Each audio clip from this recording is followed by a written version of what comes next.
రాజకీయాలు గందరగోళంగా మారుతున్నాయి. కీలకమైన విషయాల్లో ముందో మాట తర్వాతో మాట చెప్పి నిలకడలేని పార్టీగా మారుతుంది. ఏఐ హబ్ నుంచి అమరావతి వరకు ఇదే గందరగోళం కనిపిస్తుంది. వైసీపీ ఎమ్మెల్యేలు అసెంబ్లీకి హాజరు కాకపోవడంపై జనాల్లో చర్చ జరుగుతుంది. వైసీపీ సలహాదారులు విఫలమవుతున్నారా? కూటమిని ఢీకొట్టే సత్తా వైసీపీకి లేదా? ఒక్కసారిగా అధపాతాళానికి పడిపోవడంతో క్యాడర్ నైర్యాసంలో ఉందా?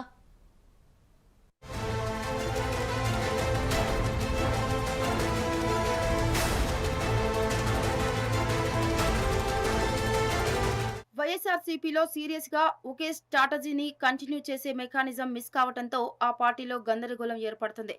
రాజధాని అమరావతి నుంచి పరిశ్రమల వరకు అన్ని విషయాల్లోనూ ఓ విధానాన్ని బలంగా చెప్పలేకపోతుంది. విశాఖలో గూగుల్ ఏఐ హబ్ తమ పనితనమేనని టీడీపీ క్రెడిట్ చోరీ చేస్తుందని ఆరోపిస్తున్న వైసీపీ అనూహ్యంగా కోర్టులో తమ ఎంపీతో గూగుల్ డేటా సెంటర్ కు వ్యతిరేకంగా పిటిషన్ వేయించడం సంచలనంగా మారింది. కోర్టు స్పందన ఎలా ఉన్నా వైసీపీ తీరు మాత్రం ప్రజల్లో చర్చకు కారణమైంది.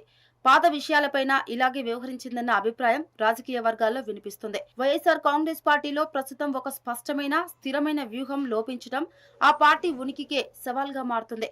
గత 5 ఏళ్ల పాలన నుంచి నేటి వరకు కీలక అంశాలపై ఒకే మాట మీద నిలబడలేకపోవడం, పూటకో రకమైన వాదనలు తెరపైకి తీసుకురావడం క్యాడర్తో పాటు సామాన్య ప్రజలను కూడా విస్మయానికి గురిచేస్తుంది. పార్టీ అధినేత జగన్ ఆలోచనలకు క్షేత్రస్థాయిలో పార్టీ తీసుకునే చర్యలకు మధ్య పొంతన లేకపోవటం వల్ల రాజకీయంగా ఆ పార్టీ ఆత్మరక్షణలో పడుతుంది. ఇప్పటికే ముఖ్య నేతలు పార్టీని వీడిపోవడంతో ఇబ్బంది పడుతున్న నేపథ్యంలో నిలకడలేని విధానాలతో మూలిగే నక్క మీద తాటకాయ పడ్డట్టయింది పార్టీ పరిస్థితి.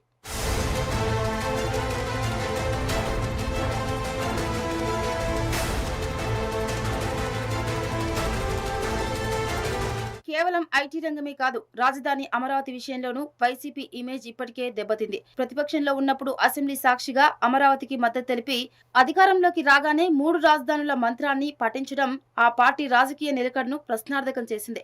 ఇప్పుడు మళ్లీ అమరావతిపై అడపాదడపా చేస్తున్న వ్యాఖ్యలు, కోర్టు తీర్పులపై మారుతున్న వాదనలు ప్రజల్లో నమ్మకాన్ని సడలిస్తున్నాయి. ఏ ఒక్క విషయంపై కూడా ఒకే విధానానికి కట్టుబడి ఉండలేకపోవటం వైసీపీకి పెద్ద మైనస్గా మారుతుంది. వైసీపీలో ఉన్న సీనియర్ సలహాదారులు, మేధావుల అభిప్రాయాలకు జగన్ తీసుకునే నిర్ణయాలకు మధ్య భారీ కమ్యూనికేషన్ గ్యాప్ ఉన్నట్లు కనిపిస్తుంది. పార్టీ ప్రయోజనాలను కాపాడాల్సిన సలహాదారులు క్షేత్రస్థాయి పరిణామాలను అధినేతకు సరిగ్గా వివరించడంలో విఫలమవుతున్నారా అన్న అనుమానాలు కూడా వ్యక్తమవుతున్నాయి. ఒక వ్యూహంపై చర్చించి నిర్ణయం తీసుకునే లోపే మరో వివాదాస్పద నిర్ణయం బయటకు రావటం వల్ల పార్టీ ఇమేజ్ ప్రజల్లో పలుచన అవుతుంది. రాజకీయాల్లో విధానాల మార్పు సహజమే అయినా అది నమ్మశక్యంగా ఉండాలి. కానీ అభివృద్ధి ప్రాజెక్టులను ఒకవైపు తమవి అని చెప్పుకుంటూనే మరోవైపు అడ్డుకోవటం వంటి చర్యలు పార్టీ పతనావస్థకు దారితీసే అవకాశం ఉంది. ఇలాంటి పరస్పర విరుద్ధ చర్యల వల్ల భవిష్యత్తులో వైసీపీ ఏ విషయాన్ని సీరియస్ గా చెప్పినా ప్రజలు దానిని గుడ్డిగా నమ్మే పరిస్థితి ఉండదన్న ఆందోళన కూడా క్యాడర్లో వ్యక్తమవుతుంది.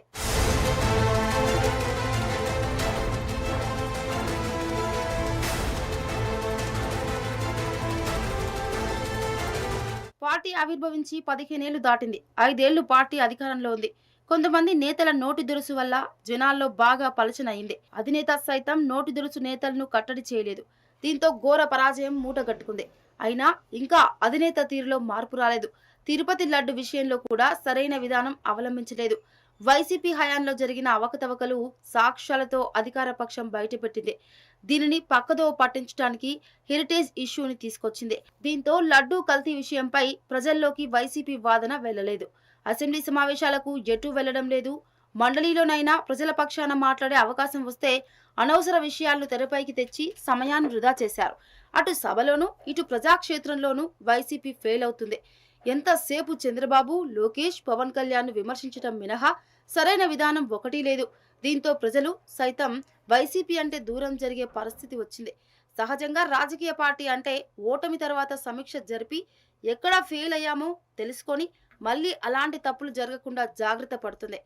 కానీ జగన్లో ఆ రియలైజేషన్ కనబడటం లేదని అంటున్నారు రాజకీయ విశ్లేషకులు.